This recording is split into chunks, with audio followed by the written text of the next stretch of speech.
Kempire is brought to you by London. I'm officially here for the Kempire After Dark, a live experience happening this Sunday, December 8th at Neon 194. So if you enjoy hot topics, everything from the Diddler to whatever might be happening on Real Housewives of New York, Salt Lake City, Potomac, and more. So if you haven't got your tickets yet, make sure to get your tickets today. More information on the Kempire After Dark live experience here in London will be available in the description. I will see you on Sunday. You're listening to Kempire here on the Kempire Radio Network. It's about that time again. We have to recap the latest episode of the Real Housewives of Salt Lake City. I know you guys have been waiting to hear my thoughts, and I've been waiting to share my thoughts. I finally got a chance while here in London to sit down and watch the episode. And all I have to say, chaotic, slutty hair, high body count hair. I'd never heard that term, but that's going to be a new term. And the OGs, they're falling short. The only OG I have to say that isn't falling short this season, and you might be surprised at my response, is Lisa Barlow. She, for me, adds her. I feel like her delusion is authentic. The inauthenticity, just the fakeness of it all, the disingenuousness of it all is, for me, authentic to her. Like, she's just, that is who she really is in real life. But she adds like random comedy, very much like, okay, I take that back. Mary Cosby, I always forget, but Mary Cosby took a little bit of time off. But Mary Cosby, again, also, I think that is authentically who she is. Not attached to the rest of the world or grounded in a lot of ways. Mary Cosby is definitely a lot more grounded than Elisa Barlow, but those are probably like the only OGs that are bringing it and is not trying to perform in order to keep their spot. But we'll talk about that. We'll talk more about that. But I do also want to talk about the latest episode of Real Housewives of New York. And I know it won't be a lot. It won't be a lot. Sorry, y'all. I had to literally pause this live recap because I'm not staying in like a normal hotel. I'm doing like an Airbnb kind of vibe for this trip. So I've been dealing with people doing construction. I've been dealing with outside noise. So if you hear stuff, you'll just have to make do, because what I could do is just not do the video and wait till I get back to New York City. And I know what some of you are already saying in the live chat. No, we appreciate, we don't mind. I'm just letting you know what I'm dealing with in regards to trying to get this recap to you guys. I'm very transparent. But speaking of London, don't forget, guys, if you are in London or will be in London, this is your opportunity for the Kempire After Dark, a live experience. I was sitting down kind of figuring out what I want to talk about and also watching UK television. I almost forgot. Literally was having a conversation yesterday about UK television. And you remember from my last trip, I said how much I loved it and I didn't want to leave my hotel room, but I was like, I have to because I'm in London. But the television experience has been fantastic. I watched Cheaters last night and literally like 10-minute episodes. I'm not going to say anything. I'm saving that for the London show. However, I did want to mention, if you are in London and you wanted to come to the show, I know it's the holiday, so, and budgets are tight. We might be selecting some folks in the comment section. So I'm doing this for the replay crew, and I will be posting on the community tab, selecting a few lucky Londoners, or if you're in London, to have an opportunity to join us at the Kempire After Dark, a live experience at Neon 194. So if you want to be one of those lucky people, live chat, you don't count. Sorry, no, because replay crew always feels like they're left out of things. But replay crew, leave a comment. First of all, let me know who you are. Let me know how you would rate this week's episode. Let me also know that you are in London and that you want to be a part of this giveaway.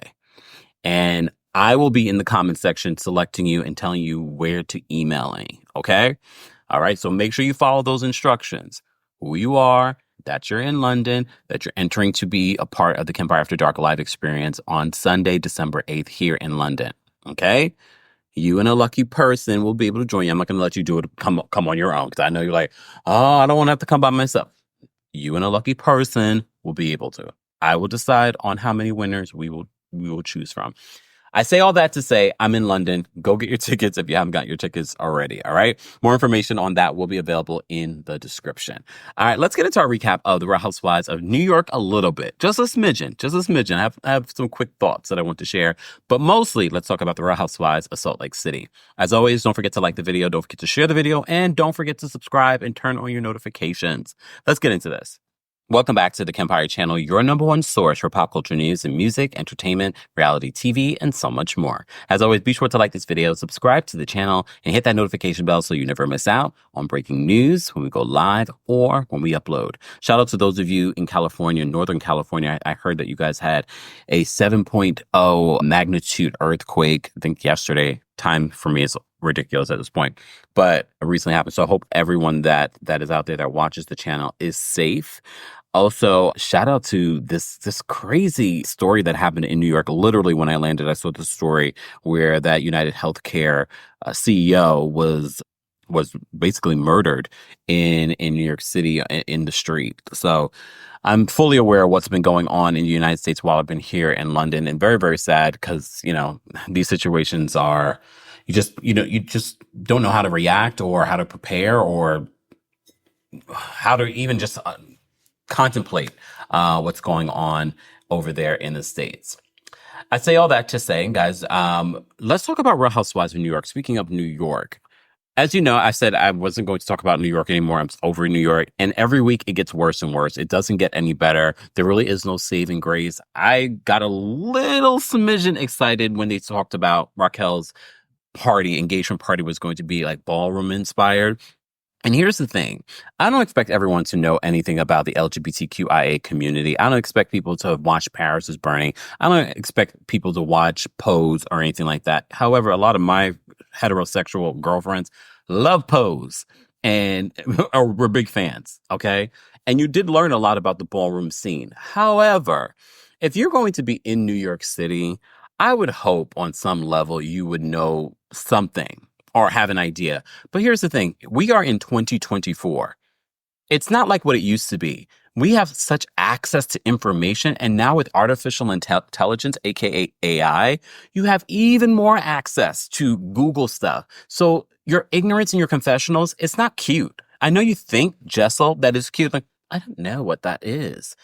I know you think it's cute because all of the, the gays said, oh my God, Jessels are a queen. Gays, do you realize? Oh yeah, certain gays will be okay with it because we already know what ballroom was centered around and what communities in the LGBT community it was centered around. So they're not bothered by her ignorance. And I know she thinks it's cute by going on a confessional, saying, oh my God, I don't know. I've never watched those shows. I don't know what that is. And I'm sure Eric Fuller, a black gay man, was just like, yeah, play into that. We're going to get that you didn't know about that. And I'm sure she doesn't. But again, Google is your friend. Look, Google is your friend. So I'm not surprised that she knew nothing about ballroom, but at the same time, we're in 2024. You can Google that. And the fact that, okay, originally when Raquel mentioned it, we get to the final party and you guys still did not use Google to learn something, use this moment as an educational moment. I just feel like the fact that I know for a fact that on the production side of things, there are gay people of color, and still you guys didn't utilize this moment as an educational moment for those that still don't know about the ballroom and the impact on ballroom in our culture and music. It gets me a little perturbed because this is the danger of appropriation, because there are a lot of people that have utilized the sound, the moves, the dancing, and appropriated that without educating themselves on what that means and why ballroom was so important to the LGBT community when it was created. I'm not going to sit here and act as if I'm the historian of it all. However, what I did watch, I was just like, y'all are so disappointing. Like, and this is not to you, Raquel. You had every intention of celebrating the culture and bringing it to television, which I can appreciate. But everyone on this cast, I feel like, failed. And I think production tried to make it seem like they all, this was the category for the look they were doing. No, they decided to throw something on. Literally, Bryn's costume. They said, category, I forgot what they said her category was, something with glitter. And she literally says, "Oh, I just put something nice on." Yeah, so she knew she had no intention or did any effort, very much like her season. She put more effort in creating a fake persona instead of actually being real. But anyways, so I was very disappointed with that. At the top of the episode, we had Sai. She had hurt her foot, so she didn't end up going to the party. I just like seeing Sai at home. And then when she said, I was putting things in my elevator, and I was like, oh, I forgot she had an elevator. She has a beautiful townhouse in Brooklyn, I believe it is. So I was like, okay, I like that side. Thank you for that. Raquel's prepared. Raquel and Aaron have their issues. They had a non-issue. Raquel and Aaron had a non-issue, very much like every fight this season of Real Housewives of New York. None of these are real stories. It's forced fighting. And I don't even put that on Raquel because I honestly get real from Raquel. I think Aaron was putting on as if she had some sort of issue. But I think they got to the root of the issue, and it was Brynn. Yet again, creating drama where there wasn't drama, self-producing. But Aaron now has an issue with Uba. What? I don't understand. I don't care. A lot of these folks, and I said this about Uba last week, that she talked a lot about her relationship. However, we don't see that relationship, and that's fine. But you're on a reality show, and you're on a show where everyone's story is so lackluster, everyone's not sharing it, that it makes your story look just as bad. Because now we also have Jenna Lyons talking about, yeah, I'm making room for Kaz. We never met Kaz. I'm sure some people probably were like, who's Kaz? I'm sure some people were like that. Who's Kaz? I know she's engaged. Oh, it must be her girlfriend or her fiance. So what I did enjoy in regards to Jenna's story this week, that she was selling her clothes and she gave it up to the legendary June Ambrose, who has been in the fashion game a long time as a celebrity stylist. And they always associate her with Jay-Z, but she's done more than Jay-Z, okay? So she talked about how she was like one of the pioneers in, taking things that you had in your closet and selling it. So we get to see Jenna do that. And honestly, every time I see stuff like that, I enjoyed Jenna last season. It's not that I'm not enjoying her this season. I love that she made a joke about, because I thought it, Jenna. She was sort of like, I'm selling my clothes, but I'm not going to get away from, the whole, I'm poor this season. Do I think that Jenna Lyons is poor? No. But I just feel like Jenna being on this show after having such an illustrious career, especially when you think about the elbows that she's rubbed throughout the years, from Beyonce to Michelle Obama, it's like, why are you on reality television? Like, I wish we would get back to the age. And look, as someone that recaps reality television, I know that it's not it's not the pinnacle of entertainment. It's not the pinnacle of the celebrity world. However, I just feel like when you've achieved so much, the fact that you're on reality television, like, that should never be the goal.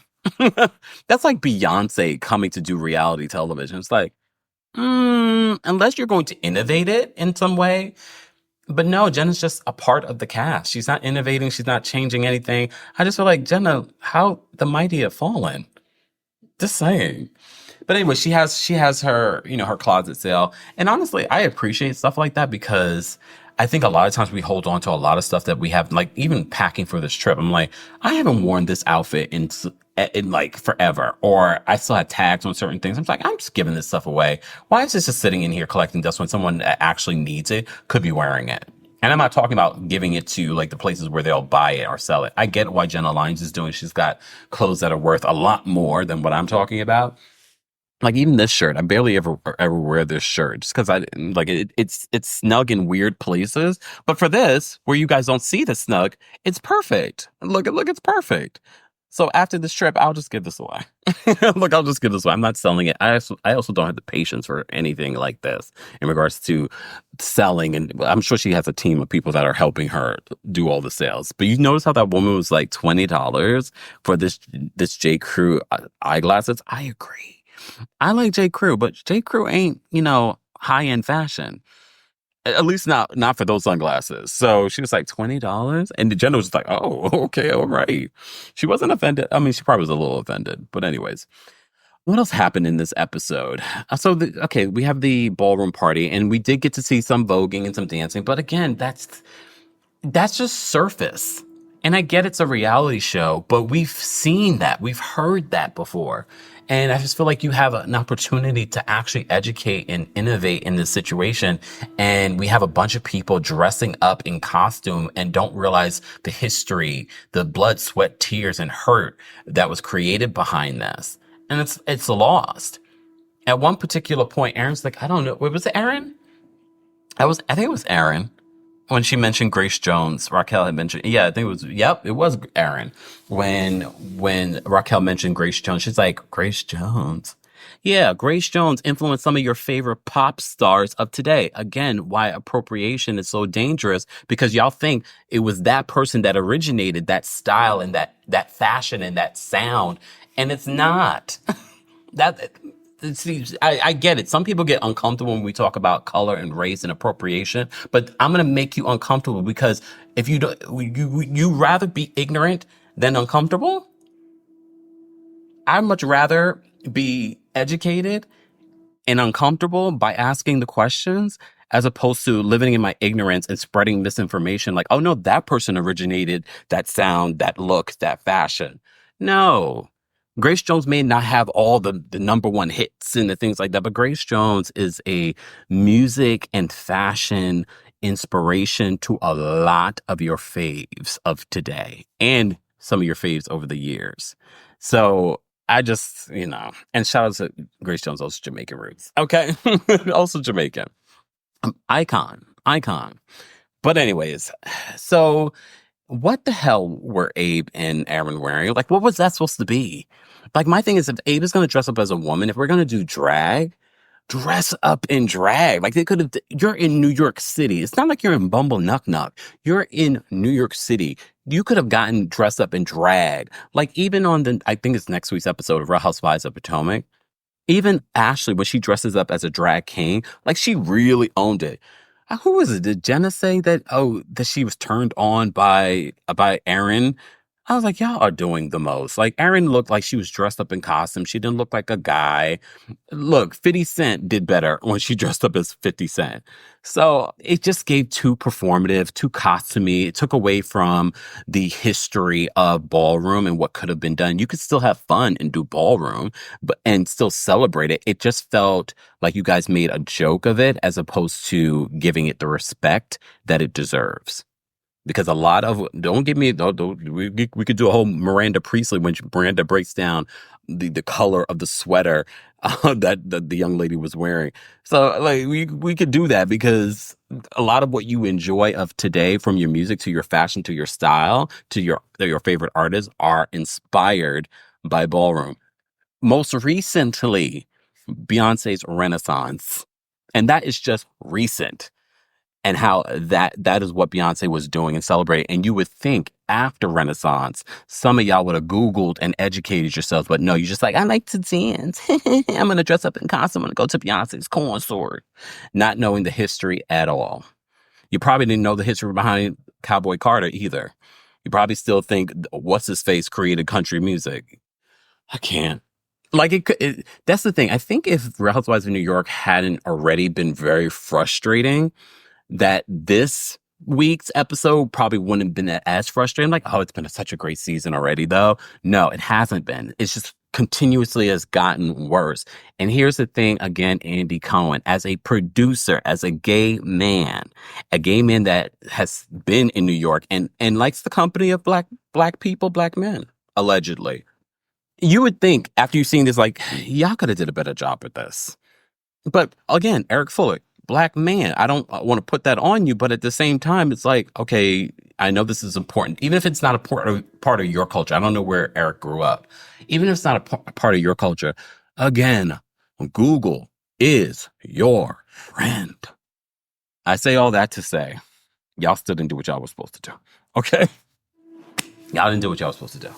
All right, guys, if you're just joining us, don't forget to get your tickets for the Kempire After Dark live experience happening here in London on Sunday, December 8th. More information on that will be available in the description. And I'll remind you, I am giving away a couple of tickets to some lucky Londoners. So if you would like to be a part of that, in the comment section after this live recap, make sure you let me know who you are, that you're located in London, and that you want to be entered into the giveaway. Stay tuned and make sure you have your notifications on so when I do reply, you get that information in time. All right?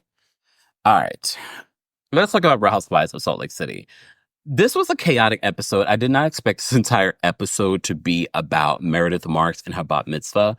But unlike Leah McSweeney, I have to give it to Meredith that she committed. She learned all her prayers. She sang. I mean, do I still feel like it was her way of trying to have a moment? I do. Do I feel like as strongly about that as I did in the beginning of the season? Not so much. And you know why? Because she included her family that we haven't seen and her son.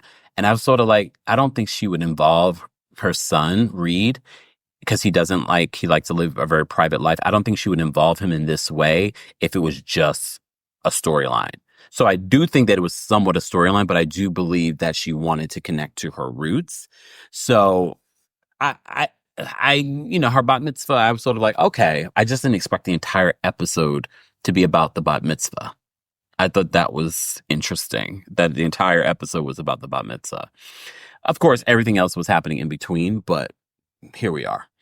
Anyway, so at the top, we have Whitney saying that she doesn't trust Bronwyn's intentions. I'm like, oh, okay, what is happening?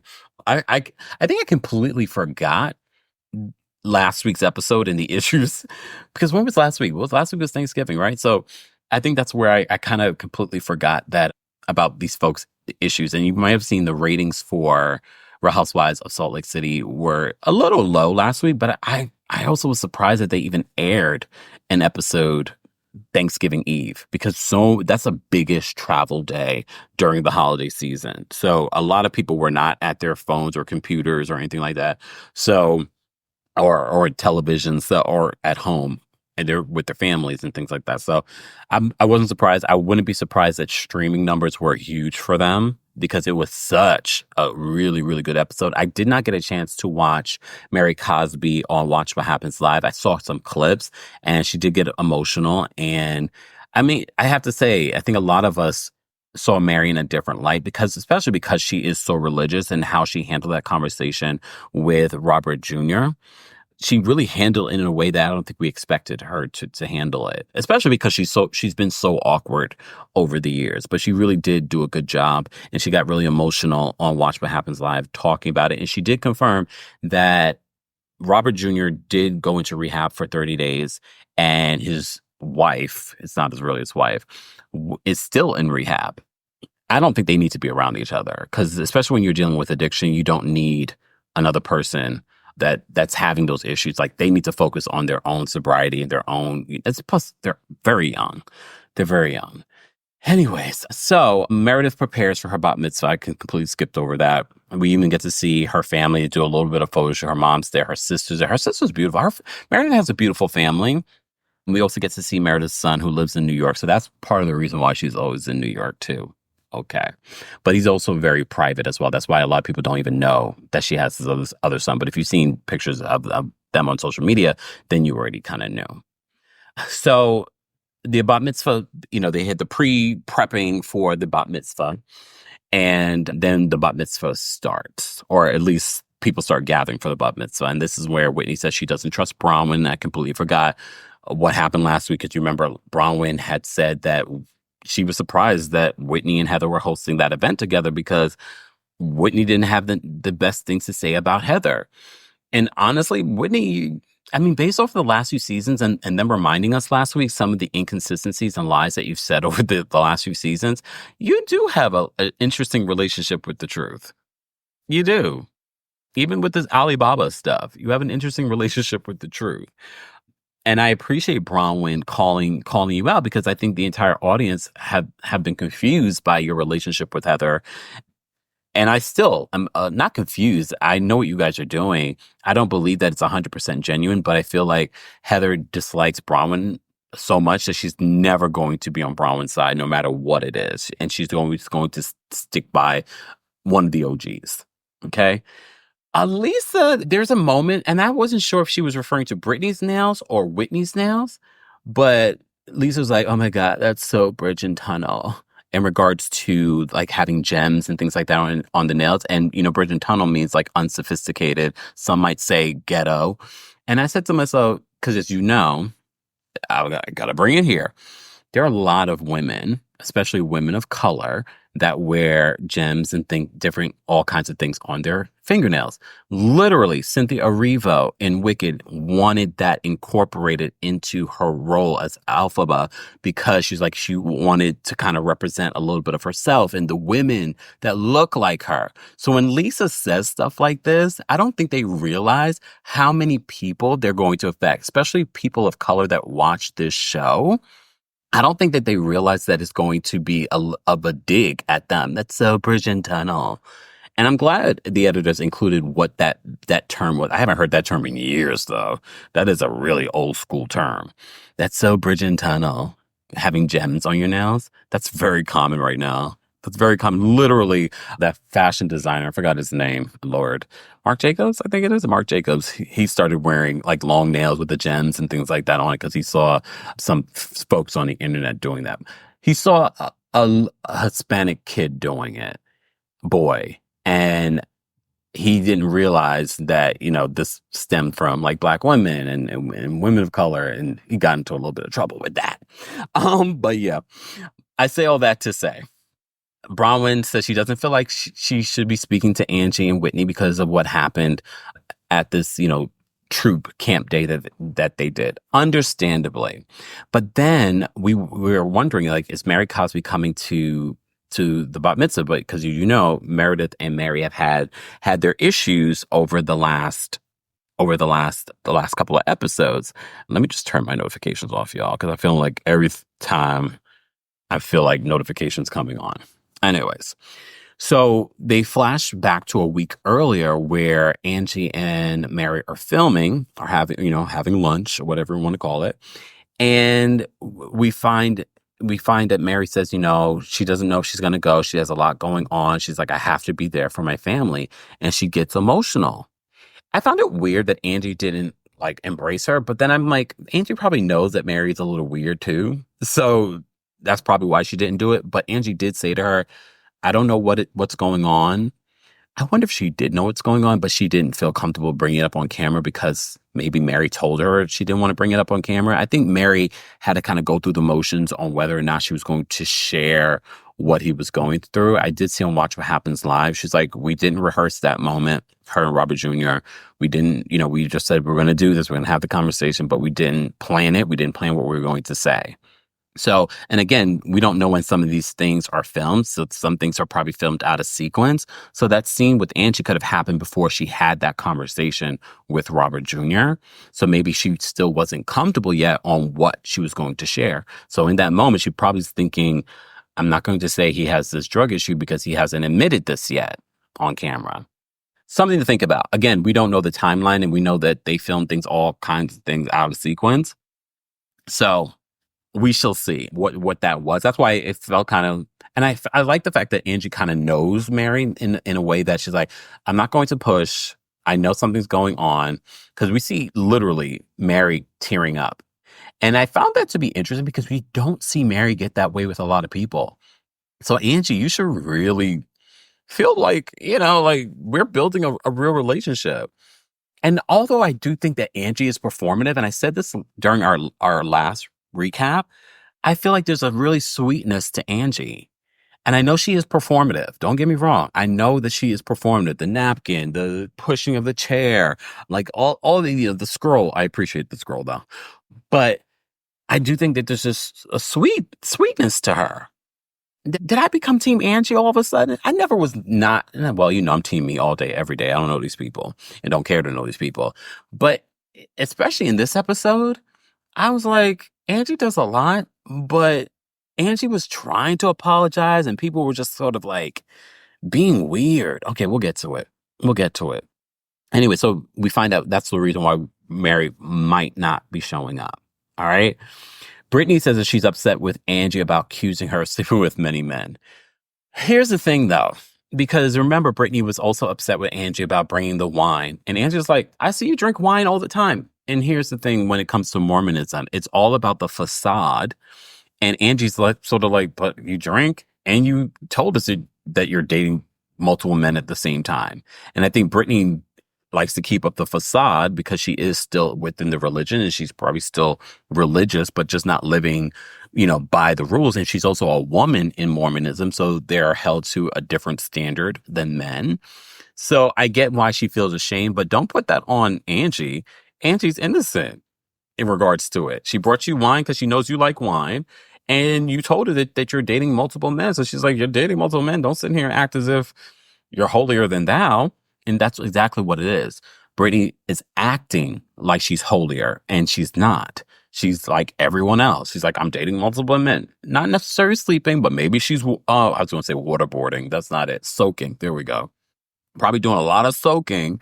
I don't know. But we were talking about the hypocrisy of stuff like that. You want to sit here and act as if you're so innocent, but at the same time, you're not so innocent. So I don't feel like Angie was wrong. I don't feel like Angie was slut shaming you either, but some people might feel like she was. I don't feel like Angie was slut shaming Brittany. I also think Brittany was doing a lot. We'll get there. But she says she's upset she was talking with Bronwyn. Remember, Brittany and Bronwyn don't like each other. But they were commiserating along with Maylee. This was the last episode that you'll see Maylee. I'm surprised they made even Maylee a friend of. Like, what was the point? I don't get that.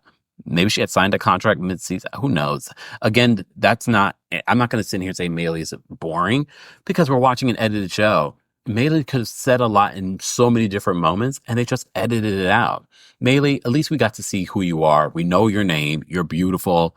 But again, I don't understand how Brittany didn't get full time. Although I do, after this episode, I still think that Brittany should have been full time. But I also sort of like, this is the Brittany I don't like. Like, she's doing too much. It's not 100% real or authentic, but she still was very much involved, even up until this episode. She's very much involved in a lot of the drama and bringing more than the OGs. But here's the thing where Brittany loses me, because she's like, she insinuated that I was sleeping with multiple men, that I was slutty. And then she says, well, maybe that's what she's doing with Sean. And I thought to myself, I was like, oh, here we go. Why I got to throw Sean in the mess? Sean doesn't want to be involved in any of the mess. He doesn't, normally get involved unless you bring up his name. And Sean looked great in his suit. Anyways. So she makes that comment to Bronwyn. I think it was Maylee that was there. It's hard to remember Maylee. Sorry. Bronwyn says that Angie says and does things to get attention. Honestly, I don't disagree with that. And then they show the different things this season that she's done. She does do these little theatrical moments during the season, which has made me sort of like on the fence when it comes to Angie. But I'm not on the fence with Angie this week. Okay. So as we have everyone coming in, fine. Now we start the bat mitzvah. As you know, this normally happens when you're a girl coming into your womanhood. But Meredith decided that this was the time that she wanted to do it because with all the anti-Semitism in the world, and she wants everyone to come together from all religions and things like that. I was like, all right, I can appreciate this. And I can also appreciate the fact that she did do the work in regards to preparing for this moment. Like it didn't feel like she half did it. I don't want to use those words here. You know what I mean? So I appreciate her doing the work. I really wasn't sure if she was going to, but she did. I thought it was a sweet moment. I saw that Seth had shared part of his bar mitzvah with her by, I forgot the name of the cloth and I don't want to screw up the name, but I thought that was really sweet. He got emotional seeing his kids up there, giving, speaking and being a part of the ceremony as well. We see, Heather's there, but Heather, we're already halfway through the season and nothing of your personal story. Nothing.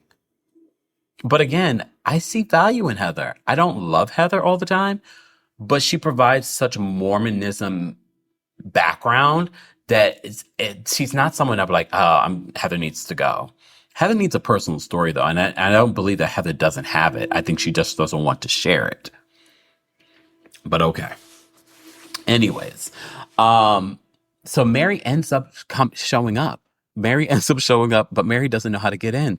And honestly, when you look at the layout, I mean, we didn't see the entire layout of the place. I could see why it was confusing. So it's like, where's the door? Like, there's no, she, especially where they let her off. And Mary's just looking in. And you would think, and I'm thinking to myself, if I saw Mary out there and I know they're in the middle of the ceremony, you're not a part of the ceremony, Heather or Brittany, I would go out like, Mary, it's over here. You know what I mean? But they're just sort of looking like, oh my God, this is so embarrassing. Okay. So they just watch Mary be confused. Okay. But she can't. So Meredith then ends up giving a speech as to why this was important for her. And she gets really emotional and talking about the anti-Semitism in the world and, wanting to do this, right now to show that she's very proud of her religion. Okay. Sidebar. I thought it was interesting when Lisa was talking with Meredith's mother and she was talking about how John just found out that he's Jewish, that his father was Jewish. And she's like, what about the mother? And as someone that knows a little bit about, the religion, because, normally they say that if your mother's Jewish, then you're Jewish. So I think that's where that was coming from. I was sort of like, is that what she's asking? She's like, oh no, I think Lisa's like, no, I just think she's some blonde lady from Arizona. It's like, and the mother's like, okay, yeah, because, okay. I got some Jewish blood in me. I did my 23andMe, and it's on my mother's side. Look. Anyways, moving on. So then we get the reception, and this is where things go left very quickly. And there's a lot of different conversations being had. And that's the thing. This is the difference about Real Housewives of Beverly Hills. As you know, we did our recap yesterday with Beverly Hills, and I could talk about Beverly Hills, and there's not necessarily a lot happening, but there's a lot to talk about. And I feel like although I do enjoy Real Housewives of Salt Lake City, some of the fights, you're like, what are we fighting about? What are you angry about? What's happening? What's going on? So I did find myself rewinding multiple times. Like, wait, you're angry at her for what? Or, okay, fine. So, sidebar, we didn't talk about Meredith coming in on a sleigh. She says, I don't normally make entrances, but I thought for this that I should. She didn't say that, but I'm just saying. I'm just paraphrasing what she said. All right. Oh, so Mary and Meredith do have a conversation. And this was the first time that I actually felt like, oh, maybe these two did have a friendship. Because, I've said, and look, I have no problem saying when I'm wrong. I know I'm a Taurus and we're normally 99% times right. I don't believe that they were as close. I think partially because Mary is probably not an easy person to get close with. But in that moment, I was kind of glad that they resolved their issues. Mary started off by saying, this might not be the place to have this conversation, but we do need to have a conversation. But I like the fact that they both apologized to each other, that, Mary, very vulnerable this season. Just like, I do value you as a friend. We've been through a lot together. I was like, y'all have been through a lot together? But maybe it's just not shared on television. And that might be part of the reason why I don't feel like they're as close friends as they claim to be. But in that moment when they had the conversation, I was like, maybe they were close. And Mary says she was hurt that, Meredith left her home like that. Fine. Look, fine. Guys, you're just joining us. We're talking about the latest episode of Real Housewives of New York City, but also Salt Lake City. Don't forget to let me know how you would rate this week's episode. I would give it a solid 8. I thought this was a good episode. I didn't love it. There was it's one thing to have chaos in a reality show, but if the chaos doesn't make sense or it feels forced, it doesn't land for me. But it was a decent episode. It's still far better when you watch Real Housewives of New York City and you're like watching Salt Lake City, produced by the same company, not necessarily the same producers. They're just doing a better job at producing Salt Lake City. And the edit at the end, when they're so good. These editors, I don't know what else they edit. I don't know if they do edit New York City as well, but these editors are fantastic in Salt Lake. They deserve an Emmy for how they edit this show. Anyway, so Mary and Meredith have their own conversation about their issues, and they seem to, at least in that moment, resolve them. However, I did see a recent interview when Mary was in New York City and they were asking about her relationship with Meredith and she shaded Meredith. So I'm assuming they're not in the best place. Sidebar, did you guys see the reunion seating? Angie is sitting next to Andy Cohen and Lisa Barlow is sitting next to Andy Cohen. So that makes me think there's more to come when it comes to Angie because I didn't think that Angie would be sitting next to Andy. I thought it might be one of the OGs on each side of Andy. I did not expect that on one side is Angie, Mary Cosby. Honestly, Mary Cosby should have been sitting next to Andy. If we were going to be real, she brought the realest story. She showed up so much this season. But again, I don't know. She did have conflict with everybody on that other side. Meredith, Heather at one particular point, Lisa. I know they didn't show everything that happened between her and Lisa. Sidebar, I did see that Mary said everyone after the episode with her son reached out to her except Lisa. And honestly, if Lisa was to reach out now, to me, it would feel inauthentic. This is who Lisa is. This is what I say about Lisa. She's such a fake surface level person. I think that's authentically who she is. I know that when we talk about authenticity and someone being fake shouldn't go in the same sentence. No, I think that's exactly who she is. And she's authentic to that. Anyways, so she says that, yeah, Lisa was the only one that didn't reach out. But keep in mind, even though I think I still would reach out, we have to remember they're accusing Mary of using the R word talking about Lisa's son. I know they didn't show it this season, but that was the allegations, and apparently they said it was edited out. So you tell me, would you be reaching out to someone that talked about your son? Just saying, look, here I go working on a fence. Look. Anyways, moving on. Bronwyn and Angie's conversation. I was confused by the conversation. I understood their issues because of what happened at the camp day, but it looked like Angie was trying to apologize, but Bronwyn just was not trying to hear it. And for the first time, I was just kind of looking at Bronwyn like, Bronwyn, are you just trying to have an issue? Like she's trying to apologize and you're just like, you don't want to hear it. Todd comes over and then you remember Todd and Angie. Angie's very sweet to Todd. And Todd's like, oh, let me get you a drink.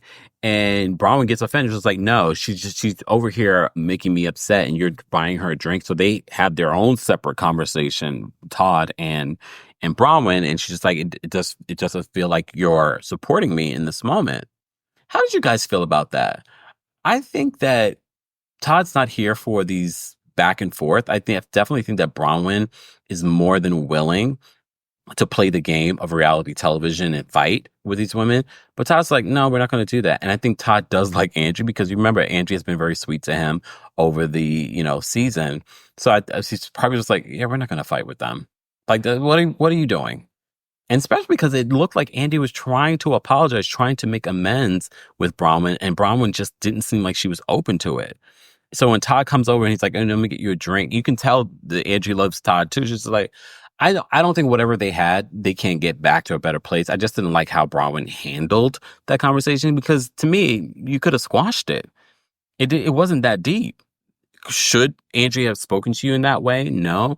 And I know both of you felt like you were owed an apology. I don't think Bronwyn owed Angie an apology because I do think that Bronwyn was being honest on the conversation and Angie was trying to shut her down, telling her to shut the F up. So, but Angie looked like she was trying to apologize and Bronwyn just wasn't trying to hear it. Another side conversation between Whitney and Heather first, and then Lisa comes over because Whitney's like, I think we need to have a conversation about what Bronwyn said. And Heather, because she hates Bronwyn so much, she's like, no, we don't. She's like, if I have an issue with Whitney, I'll tell Whitney. No, you won't. You guys have just decided that you have an alliance and that's what you're going to stick with. And because you don't like Bronwyn and she's not an OG, that is what you're trying to do. It's very high school, but we know that Heather Gay is stuck in high school. Hence why she wants to be a part of the Lisa Barlow clique. Okay? Just when she could be her own cool person, she's just stuck in high school and a high school mentality. I'm not surprised. I don't want to break down the psychology of it all. She's also probably stuck in her Mormon religion and being a Stepford wife in that regard. She's stuck in those traditions. She can't help it. That's how she grew up. So I think that's what it is in regards to her issues with Brahma. She's like, yeah, we don't need to talk about it, Whitney. We're fine. And Whitney's like, all right. Whitney says that Brahma was spinning her words, and Lisa says, no, Whitney, you make things up. And so this leads to them having a back and forth. And she's like, you lie. You lie. And honestly, look, say what you want about Lisa Barlow. Sidebar, speaking of coach, I flew Virgin Atlantic and I flew Economy Delight. It's still coach. It's not first class, or as they call it, upper class. What in the? I mean, Economy Delight was okay. It definitely had plenty of leg room. I'll say that. But yeah. Anyways, Lisa not flying coach. Okay, girl. What is considered coach anyway? I'm guessing anything that's not first class or upper class. Just saying. She swears that she's like, and I wonder how Lisa Barlow grew up. I wonder if she even grew up with money. I don't think so, but okay. Okay, Lisa. So Lisa and Whitney have their little back and forth, which I don't even care about at this particular point, but fine. But fine. Let me then get to this other part. So Brittany said that she thinks that Angie called her a slut. So we go back over to Angie and Brittany having their own conversation. And Bronwyn and Brittany, because you remember at the top of the season, they were not getting along at all. Okay. But in this moment, they're getting along. And Bronwyn's just like, yeah, we got along for she thinks we're getting along for a minute, but it ended up being 5 minutes or something like that, or vice versa. But I thought it was so messy of Bronwyn, but at the same time, I feel like she really has been preparing for this moment to be a housewife, because she's doing it to perfection in regards to stirring the pot. Because she then says, oh, well, Brittany said that Angie is accusing me of being a slut, but maybe she's a slut. That's not exactly how she said it. She basically said that, she's accusing me of being slutty, but maybe that's what her and Sean do. And as you already know, there have been all kinds of rumors from last season in regards to Angie's relationship with Sean, okay, which still follows them. So Bronwyn makes a joke. She's like, well, that friendship lasted for about 5 minutes. So she was being messy. I can appreciate it. In real life, would I appreciate something like that? No. But Brittany was so excited about her new friendship with Bronwyn. We had that little moment with the newbies, Brittany, Bronwyn, and Maylee. And they were just like, talking about, Angie and things like that, and what Angie said. I don't think that Angie was slut shaming Brittany. I think she was just pointing out what Brittany has said to her, like with the drinking. Like, I've seen you drink, and you talked about the multiple dates that you're going on and the people that you're dating, and they turned into the whole like, oh, she's sleeping with 10 men. No, she's like, I said 3. Because I think Brittany told her that. And I'm sure during the reunion, because Brittany is at the reunion, I'm sure at the reunion, she's going to be like, you told me that you were dating these multiple men. Dating, sleeping, I don't know. I wasn't there, but I probably would believe Angie if she's like, Brittany, you told us you were sleeping with these men. We've seen you drink multiple times. So I'm sure they will talk more about that during the reunion, but the way that Bronwyn throws Brittany under the bus, I appreciate it. It was self-producing, but it made sense. Someone needed to say, or it would have come out during the reunion. I'm glad that it came out in this moment. So this leads Angie to saying, you're calling me slutty? You got a slutty dress on, a slutty hair. She's just like, she was saying high body count hair. That's high body count hair. I don't know if that's high body count hair. I don't know if what Brittany had on was slutty. I think Angie was just trying to be funny. Honestly, I don't know if she really was trying to slut shame Brittany. She said literally, I wasn't slut shaming her. I was hair shaming her. And in my business, I can do that. And honestly, yeah. But here's the thing, Brooks. Why the hell were you involved in this, Matt? Because Brittany's like, she was like, you know what? I'm not dealing with this. I'm leaving. Mind you, she kept on saying that she was leaving, and she never left. And 1 minute she's talking with what was it, Lisa and Whitney or whoever. She went over to Whitney, and then Whitney and Melee. And then she was like, and she was like, she's slut shaming me and da da da. And then she's like, I'm leaving. And she goes behind the curtain and she's crying. And Brooks is talking to her. And then Brooks goes to his mom. Oh, Brittany is crying. And she says that Angie slut shamed her. And then Meredith's just like, oh, but this is my moment. She goes into action and she's like, Brittany, come over here. Let me talk. Because mind you, Brittany said she was leaving. Brittany comes from behind the curtain and then she's back to the group talking. And then Meredith pulls her to the side and says, what happened? What happened? She's like, oh, she's slut shaming me, blah, blah. So I don't understand how automatically, because Meredith doesn't like Angie, believes what Brittany is saying. And immediately it's just like, you do this all the time. You and your husband can leave. Security. Please escort this woman and her husband out of here. Poor Sean is nowhere near any of this, and he's getting kicked out of this party. And I think Meredith only invited Angie, because remember, she didn't have to invite Angie. She only invited Angie because she wanted to have this moment. She wanted to be able to embarrass Angie. And I don't think that Meredith realized that it's actually going to backfire on her, because I feel like myself, I think a lot of people actually end up liking Angie more after this event, because Angie does a lot and Angie can be performative, but throwing her out based off of what you heard Brittany saying to you, it felt so performative. It felt so histrionic for no reason. And I was like, why are you throwing her out, Meredith? She didn't say anything to you. She didn't do anything to you. You didn't see her say something to Brittany, so you just automatically believed Brittany, and now you're kicking Angie out of your party. And yes, Meredith says, well, she said similar things about me, and they flash back to when she said that. I think at this particular point, and we were just saying this on Real Housewives of Potomac, with Giselle kicking out the lady, said, I think these housewives have been such fans of the shows that they feel like this is what they do. Remember, we've been watching housewives be kicked out of parties since season 1 of Real Housewives of Atlanta. 20 years later, 16 years later, almost 20 years later, we're still doing that, kicking people out. It just doesn't land the same way, because it feels like you're just doing it because you think that's what you're supposed to do as a housewife. I'm kicking you out of my party. Okay. It feels performative. It doesn't feel real, but fine. If it's real to you, we'll run with that. Okay. But so I thought that was, I just didn't expect that, but I shouldn't be surprised, because we know how Meredith can be. She can be very performative. And I also don't understand why Brooks was involved. Mom, Brittany's over there crying. She says Angie called her a slut.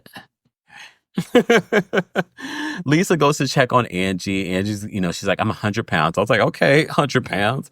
She's like, you don't have to escort me out. Sean is there. She can't find her phone. She's like, what's going on? So Lisa walks out with her. Mary ends up coming out there as well. She's like, what's going on? What's going on? Lisa's just like, oh my gosh. Lisa, in her confession, is just like, I don't think Angie realizes that she's part of the problem. She only reacts after people are reacting to something that she did. Lisa, I don't think you even knew the full story of what was going on. But Lisa's trying to play both sides because she's back friends with Meredith. But again, if I was in the studio, I'd play the soundbite. There's no way that Meredith and Lisa are back to where they were. Honestly, I think they are okay because they want to continue doing this show together. So they formed an alliance. I think the OGs on the show, besides Mary Cosby, have formed some sort of alliance to keep going on with the show. And I think they formed that alliance to keep Monica, who, that's what we're referring to her now, as, out off of the show. Okay. So at the end of this episode, guys, if you haven't already, be sure to let me know in the live chat how you would rate this week's episode of The Real Housewives of Salt Lake City. And let me know how you would rate Real Housewives of New York and your thoughts on that. If you're part of the replay crew, be sure to let me know your thoughts and ratings as well. Again, I thought this episode of Salt Lake City, I didn't watch, what's it called? Sale on SLC. I didn't watch that. How was it, guys? Did you enjoy it? I didn't really see a lot of reactions to that. I was going to watch it before doing this recap, but I was like, y'all much rather me focus on what I need to focus on and get it out, or this wouldn't have come out at this particular time. So Anyways, I didn't watch it yet, so I'm going to give it a chance. You know, I love real estate shows, but a lot of these real estate shows are focuses more on the drama than the real estate. So I'm not interested in that. That's why I liked Owning Manhattan. You guys did see Selling the City? There was a clip that came out or a trailer that came out, and I reacted to it on social media because I can't believe in 2024 we have a real estate show selling property in New York City, and I don't see one person of color on the cast. Not one. Steve Gold. I know Steve Gold is hot because I've seen a lot of people like, oh my God, Steve Gold is back because he was on $1 Million Listing. Oh my God, Steve Gold is hot. He's a good looking guy. He was terrible reality television. He's part of the reason why $1 Million Listing did not return. It wasn't Frederick's fault. It wasn't Ryan Serhant's fault. It wasn't just Steve Gold's fault, but he wasn't great. Remember, he came on later in the seasons. He was not great. I'm sure he does well in New York as a real estate agent, but he's not a reason to watch Selling the City. But I watched the trailer and I said, wait, let me sit and really watch this trailer again. There is not one person of color on a New York City based real estate show. Are you kidding me? Okay, fine. I'm sure they'll probably they'll sprinkle in, people that are trying to buy in there. But I'm like, I can't. Again, another reason why Netflix's Owning Manhattan was so good because we saw the diversity in that cast. And I get it, in the real estate game, there aren't a lot of people of color. There aren't a lot of Black people in it. But really, Selling the City, y'all not gonna get away. The producers were blasted. See, my elephant brain's on. Selling Tampa, same producer, same production house. It was a spinoff from Selling Sunset. They were accused by some of the castmates of I can't remember the accusations, but it had to do with not supporting this cast of color in the way that they support the other shows. So y'all not getting away from those basically blind sides that you guys aren't doing on this franchise of selling the sunset. But whatever. That's why I'm here to point it out. Anyways, I say all that to say I've taken a whole 180 because we were talking about the new real estate show on Salt Lake City. But so at the end of this, Lisa's like, I don't know how we're going to have this Puerto Vallarta trip with everyone not getting along. It wasn't that long ago that everyone was getting along. Again, the editors do such a great job of editing this last part. And yes, they're next. The season's about to wrap. They just filmed the reunion. So we're about to go on this Puerto Vallarta trip. So that should be interesting in regards to, because there are a bunch of people not getting along right now. And Meredith just kicked Angie out of her party. We shall see. Are we going to see, unless she does this, I'm sure she probably does this maybe on the trip, the Mexico trip, when everyone dresses up like Lisa Barlow. So we shall see. We shall see. I have to say, some of the fights between these ladies, I'm not that interested in, to be honest with you. But we do have some comedic moments. Sidebar, when Angie was shaming Britney's hair, Lisa Barlow was talking with Britney about it. And she's like, well, you do need, I forgot what the name of the treatment is. Again, I'm not a woman and I don't have hair. But I do know that it's like a hair treatment. She's like, but you do kind of need some, what's this? She could say keratin? I think she said keratin. So I was like, this is why Lisa Barlow is hilarious in her own caricature way. But yeah, it's these little moments, if you're not paying attention, that you will miss out on. But I thought this was a solid episode. I'd probably give this definitely an 8. How would you rate this week's episode of The Real Housewives of Salt Lake City, guys? Be sure to let me know in the live chat. If you're watching the replay of this as well, be sure to let me know where you're watching from, your thoughts on the episode, your ratings, what you thought I had to say. Let me know. And if you are in London, get your tickets today for our Sunday show, December 8th at Neon 194. The Kempire After Dark live experience is here in town. So get your tickets for that if you haven't already. And maybe a couple of lucky ones that are here in London can win some tickets. So let me know where you're watching from, that you're here in London, that you want to be entered in this giveaway in the comment section. Not the live chat, the comment section. All right, so this is for the replay crew. All right, guys, be sure to like the video. It's easy and it's free. And when you like my video, other content creators that are talking about similar topics like we do here, like everything from pop culture to reality television, they will start to show up on your Explorer page. All right, make sure you subscribe so you don't miss out. As I told you guys before, some of the Diddy videos that I've done, the Wendy Williams videos that I've done have been suppressed. So if you're not going to my page, you're probably not seeing these videos. And you've been saying, oh, Kempire, have you updated us on Diddy? Or have you updated us on Wendy Williams? Those are on the page. Sometimes you just have to go to your favorite content creators and find the content. Don't be lazy. Don't rely on an algorithm. Okay? All right. Anyways, guys, be sure to like the video. Be sure to share the video. And don't forget, an audio version will be available on the Kempire podcast. While you're there, don't forget to give us a 5-star rating on Apple Podcasts and on Spotify. All right? All right. How would you rate this week's episode of Real Housewives of New York? How would you rate this week's episode of the Real Housewives of Salt Lake City? New York, I'm going to give you a 0. I'm going to give you a 0, and I normally don't give zeros, but because you guys dropped the ball on this ballroom party and the education behind that, you're getting a 0 this week. And as a season, you're getting a 1 because the season just keeps getting worse and worse and worse.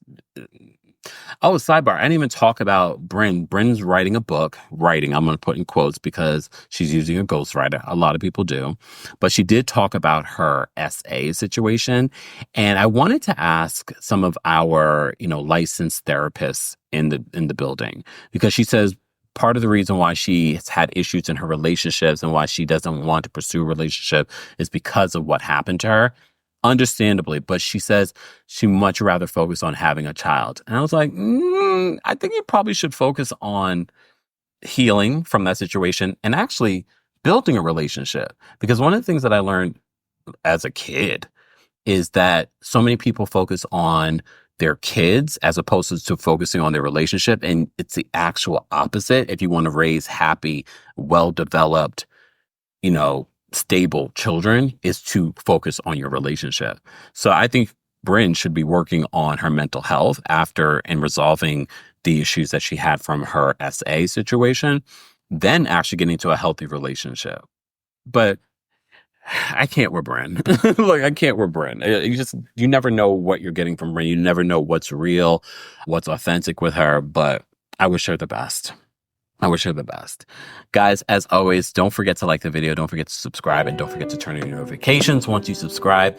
And don't forget to share. Sharing is caring. Thank you so much for watching this recap of the Real Housewives of New York City and Salt Lake City. Let's continue this conversation in the comment section. Thank you to our King's Guards, our channel members. Become a member today at teamkempire.com/join. And shout out to our new and old subscriber. I'll see you guys in the next one. Thanks for tuning into the Kempire here on the Kempire Radio Network. As always, don't forget to give the Kempire podcast a 5-star rating on Apple Podcasts and on Spotify. And as always, for more information on Kempire, social media, and other things Kempire, check out the description for more details.